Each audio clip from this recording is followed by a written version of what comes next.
नमस्कार, daily update में आपका स्वागत है। मैं आपके साथ हंसली चौहान। डेली अपडेट में देखेंगे आप वो खबरें जिनका है आपसे सरोकार। आइए नजर डालते हैं आज की अहम खबरों पर।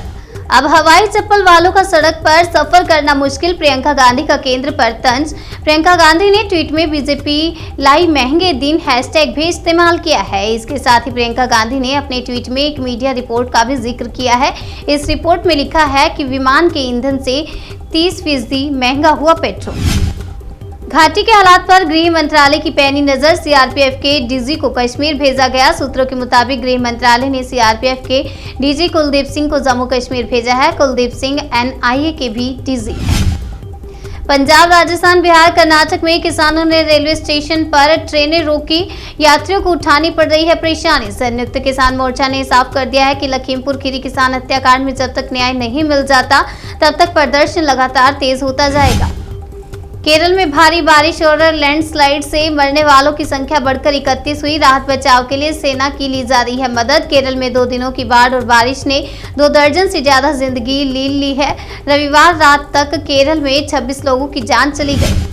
यूपी की चोर पुलिस चोरों को पकड़ने के बजाय आपस में बांट लिए 1 लाख रुपए, सभी आरोपी गिरफ्तार। फिरोजाबाद में पुलिस ने चोरों को गिरफ्तार करने के बजाय उनके पास से बरामद चोरी की रकम को आपस में बांट लिया। मामले की शिकायत पर 4 पुलिसकर्मियों को गिरफ्तार कर लिया गया है।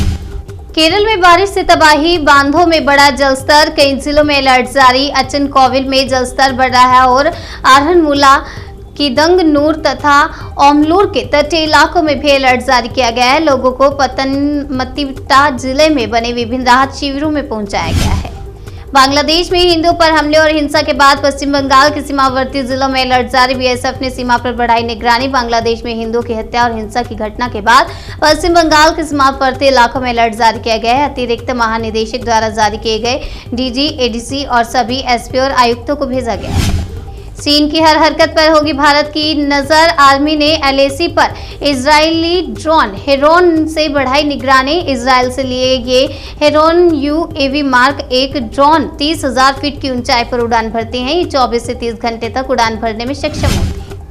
आम लोगों पर बढ़े हमले तो घाटी से रवाना हुए प्रवासी आतंकी संगठन यूएलएफ और कश्मीर फ्रीडम फाइटर्स ने ली कुलगाम हमले की जिम्मेदारी। केंद्रीय एजेंसी और सरकार को चेतावनी देते हुए आतंकी संगठन ने कहा कि अगर कश्मीर की स्थिति में बदलाव नहीं हुआ और गैर स्थानीय लोगों को यहाँ पर बसाया गया तो इसके परिणाम खतरनाक होंगे। अगली खबर आगरा से। आगरा में बेखौफ हुए चोर, पुलिस वाले सोते रहे और थाने से 25 लाख का माल उड़ा ले गए, 6 सस्पेंड।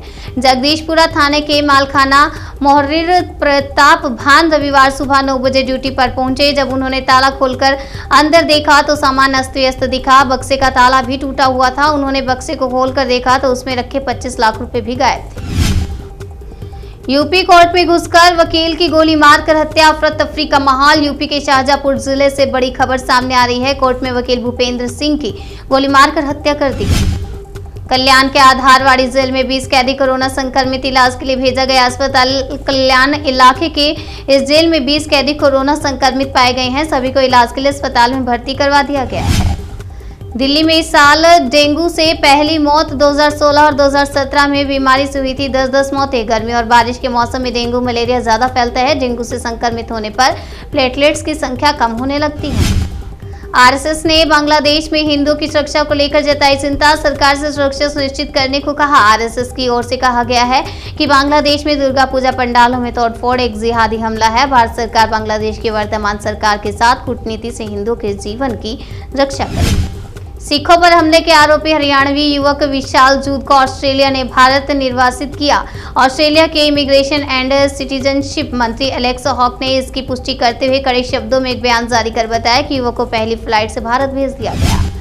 राकेश टिकैत बोले, जो हिंसा करेगा वो खुद होगा जिम्मेदार। सरकारी संपत्ति को नुकसान पहुंचाने वाले पर लगे रह चुका है। इसके नेता राकेश टिकैत ने कहा, कानून सबके लिए एक जैसा नहीं है, कानून भेदभाव कर रहा है। हत्या के मुलजिम की रेड कारपेट गिरफ्तारी हुई है, उनसे गेस्ट हाउस में पूछताछ हुई। हम चाहते हैं कि अजय टेनी पर मुकदमा दर्ज हो, बाप बेटे आगरा की जेल में बंद हो। सीएम योगी बोले 22 रुपए प्रति यूनिट बिजली खरीद रही सरकार, त्योहारों पर किसी के घर में भी अंधेरा नहीं होगा। सीएम योगी ने कहा कि पर्व और त्योहार बहुत से परिवारों की आय का जरिया होते हैं, लेकिन 2017 से पहले जब त्योहार आते थे तो प्रदेश में दंगे होते थे, कारोबार चौपट हो जाते थे। इस बार सरकार सभी जिलों में बराबर बिजली पहुंचाएगी, जिससे कहीं अंधेरा ना आए। हरियाणा और पंजाब के रेल यात्रियों के लिए आफत बना रेल रोको आंदोलन, 50 से भी ज्यादा ट्रेनें हुई प्रभावित। पंजाब और हरियाणा में ही 130 से ज्यादा जगहों पर रेल सेवाएं बुरी तरह से प्रभावित हुई हैं। फिरोजपुर कैंट और अंबाला कैंट डिवीजन की करीब 50 ट्रेनों पर भी किसानों के रेल रोको आंदोलन का बुरा असर पड़ा है। डेली अपडेट में फिलहाल इतना ही। बाकी की तमाम खबरों के लिए बने रहिए हमारे साथ और देखते रहिए जन सेतु जन से सरोकार।